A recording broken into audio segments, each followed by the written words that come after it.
Bonjour à tous. Dans cette vidéo, nous parlerons de la marche dans la maladie de Parkinson. Cette vidéo sera divisée en plusieurs parties. Dans la première, nous détaillerons les différents troubles de la marche visibles chez un patient atteint de la maladie de Parkinson. Nous évoquerons dans la deuxième partie les différentes possibilités lors de la prise en charge kinésithérapique. Ensuite, nous parlerons des différentes pistes de rééducation et nous finirons cette vidéo par des conseils de la vie quotidienne. Commençons donc par les troubles de la marche. Il faut savoir que ces troubles ne touchent qu'une partie des malades, puisque seulement 15 à 20% des patients en sont atteints. Le trouble le plus connu est le freezing. Ce trouble se définit comme le piétinement qu'effectue le patient avant de débuter la marche ou d'effectuer un demi-tour.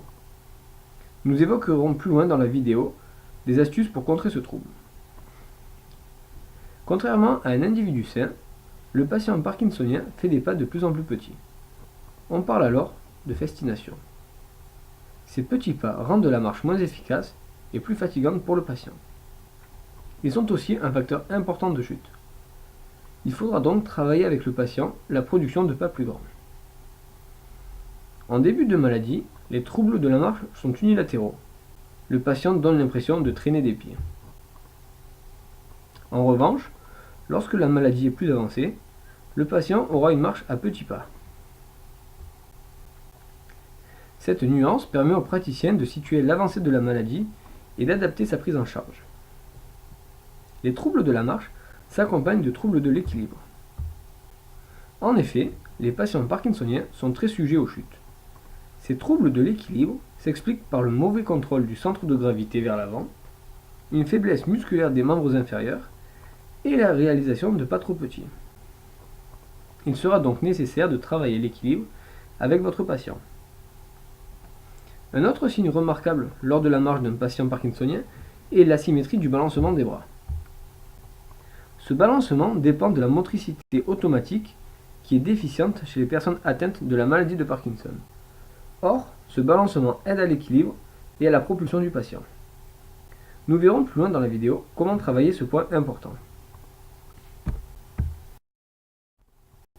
Nous allons maintenant évoquer la prise en charge kinésithérapique dans la maladie de Parkinson. Il est essentiel de savoir que les troubles de la marche et l'instabilité posturale sont résistants aux traitements médicamenteux. La mise en place de traitements dits physiques est donc primordiale. Pour bien débuter la prise en charge, il est important d'évaluer la marche du patient et son équilibre. Pour évaluer la marche du patient, nous allons évoquer le test du Get Up and Go. Le patient est assis sur une chaise, il doit se lever, marcher 3 mètres, faire demi-tour et se rasseoir. Si le test est effectué en moins de 20 secondes, il sera considéré comme positif. N'hésitez pas à le faire réaliser une première fois sans chronomètre pour vérifier que le patient ait bien assimilé les consignes. Pour évaluer l'équilibre du patient, nous pouvons effectuer le test de Tinetti. Ce test regroupe 22 exercices. Chaque exercice rapporte 1 point s'il est réussi et 0 en cas d'échec. Parmi ces items, nous trouvons des exercices dits plus prédictifs. Ces exercices, qui sont au nombre de 7, permettent d'évaluer le risque relatif de chute du patient.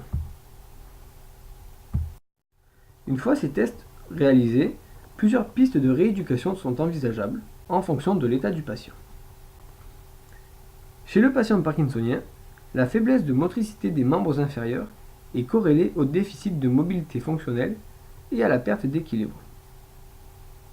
Il va donc être nécessaire de renforcer les muscles principaux des membres inférieurs, à savoir les quadriceps, les ischio-jambiers, les fléchisseurs plantaires. Des études ont montré que la réalisation d'exercices de renforcement musculaire à haute intensité chez les patients parkinsoniens permet la baisse de la bradykinésie et des raideurs musculaires, tout en améliorant l'équilibre, la qualité de vie et permet l'augmentation de la vitesse de marche.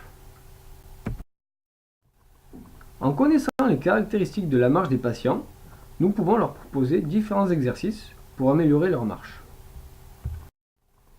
Pendant ces exercices, nous devons insister sur différents paramètres tels que la marche rapide, le balancement exagéré des bras, marcher en comptant à haute voix ou marcher à grands pas. Ces consignes permettent au patient de se concentrer sur ces facteurs et donc de les améliorer, mais aussi d'améliorer d'autres paramètres inconsciemment.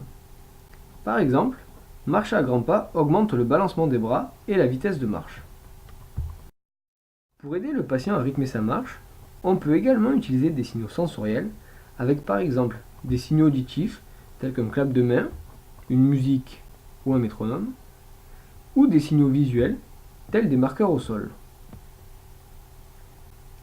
Ces signaux sensoriels désautomatisent le mouvement de la marche, ce qui le rend plus abordable pour les patients parkinsoniens. Nous pouvons également utiliser de la signalisation extéroceptive, ce qui permet de diminuer la cadence du pas et d'augmenter la longueur du pas. On peut également utiliser des exercices détournés pour travailler avec le patient son équilibre, sa marche et son bien-être. Parmi ces exercices, nous pouvons citer les mouvements forcés, comme dans le pédalage en tandem, qui améliorent la marche, la motricité exécutive et la motricité fine. Le maintien d'une activité physique régulière, des exercices de contrôle volontaire de la motricité, des étirements et mouvements saccadés, comme dans le tai chi, des exercices sur plateforme de vibration, ou des exercices aérobie à haute intensité, tels que le vélo ou le tapis roulant. Les répétitions en grand nombre d'un mouvement permet une réalisation plus efficace de celui-ci. Nous pouvons aussi travailler l'ouverture du corps pour éviter au patient de se renfermer et d'augmenter le risque de chute. Pour cela, il faut renforcer les extenseurs, ce qui permettra au patient d'avoir une meilleure posture et un meilleur équilibre debout. Cela aboutira à un meilleur équilibre à la marche, une optimisation de la qualité de vie et de la vitesse de marche. Une personne atteinte de la maladie de Parkinson a besoin de conseils et astuces dans la vie de tous les jours pour améliorer sa situation vis-à-vis de la maladie. À domicile, nous pouvons conseiller aux patients d'éviter la double tâche en décomposant les mouvements difficiles. Il peut aussi accrocher des panneaux d'encouragement sur les lieux difficiles tels que les portes ou les passages étroits. Le patient peut dégager les espaces pour éviter les demi-tours ou la double tâche. Enfin, le patient devra éviter les aides à la marche car ces appareils peuvent s'inscrire dans la double tâche, diminuer la performance de marche et augmenter le risque de chute. De plus, le patient a tendance à l'avancer trop en avant, ce qui augmente le risque de chute.